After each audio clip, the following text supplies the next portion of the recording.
Hello! Today we're going to walk through an example of how to collect funds from your customers electronically.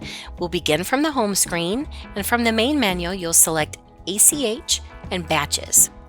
Batches are also known as templates, and it's really just a listing of ACH files you use to send and receive payments.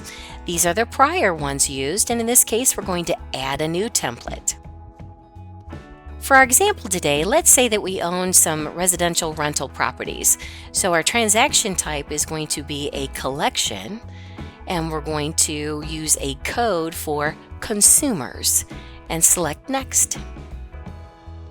We'll work from top to bottom to add the details of our template. The template name, let's call it North Street Rents.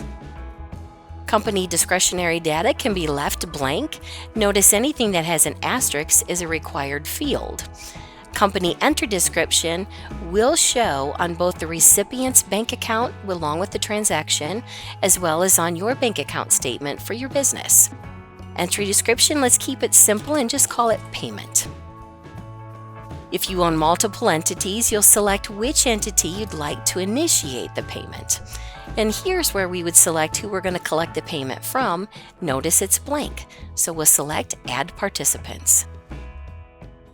If this was a renter you had conducted a transaction with previously, they'd be listed here and you'd simply select them. But in this case, we're going to add a new participant.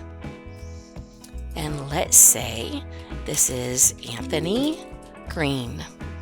You would put Anthony's email address here. And by selecting the box, it would initiate an email to Anthony when you create the transaction so he knows the ACH is coming.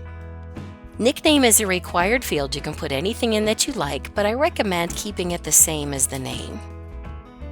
The institution name would be the bank that Anthony uses, and let's assume that he banks with us.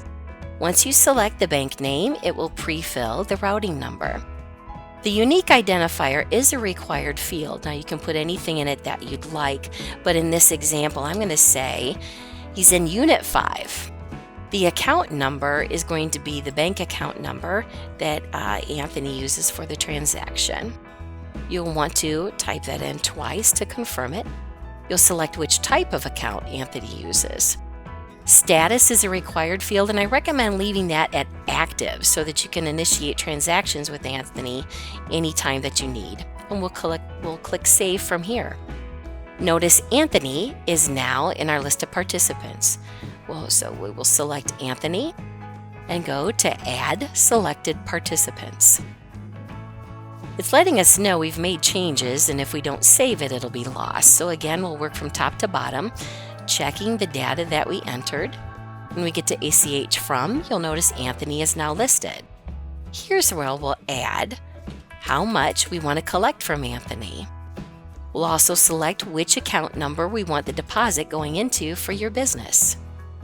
And click Save and Close.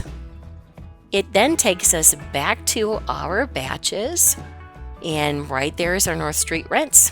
So we select which batch we'd like to initiate payments with. You'll select the date here.